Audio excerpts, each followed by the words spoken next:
একদিন আমি মুখ লুকাবো সাদা কাফনের আড়ালে, আসবো না আর ফিরে কভু, আসবো না আর ফিরে কভু, নয়ন বাড়ি ঝড়ালে। একদিন আমি মুখ লুকাবো সাদা কাফনের আড়ালে।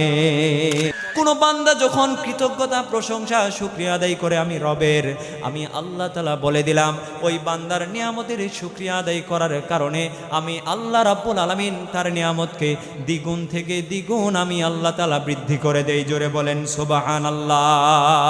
সেই রবের কৃতজ্ঞতা প্রশংসা আপনি আর আমি আদায় করব, জুড়ে বলেন ইনশাআল্লাহ।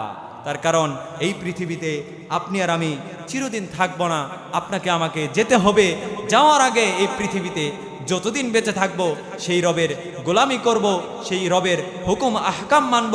আর মা বোনদেরকে বলবো আপনারা পর্দার নিচে থেকে আপনি আপনার রবকে ডাকেন, আপনি আপনার রবের গোলামি করেন। কারণ আপনি আর আমিও দুনিয়াতে কেউই থাকবো না, এই দুনিয়া থেকে আপনাকে আমাকে যেতে হবে। যাওয়ার পর আপনাকে আমাকে যেদিন সকল কিছু ছেড়ে দিয়ে আপনি আর আমি যেদিন ওই অন্ধকার কবরে চলে যাব, ওই অন্ধকার কবরে যাওয়ার আগে আপনাকে আমাকে সাদা 3 টুকরা কাপড়ের মধ্যে আপনাকে আমাকে পেঁচিয়ে রাখা হবে, চকলেটের মতো মোড়াইয়া আপনাকে আমাকে সাদা 3 টুকরা কাপড়ের মধ্যে লুকায় রাখা হবে। আর আপনি আর আমি সেই সাদা 3 টুকরা কাপড়ের মধ্যে মুখ লুকিয়ে নেব। কথা বলেন ঠিক কিনা? একদিন আমি মুখ লুকাবো সাদা কাফনের আড়ালে। কথা বলেন ঠিক কিনা?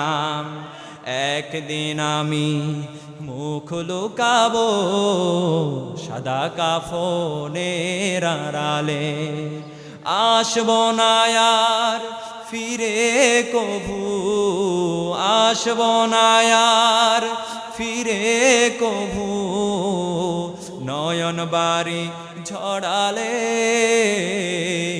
একদিন আমি মুখ লুকাবো সাদা কাফনের আড়ালে।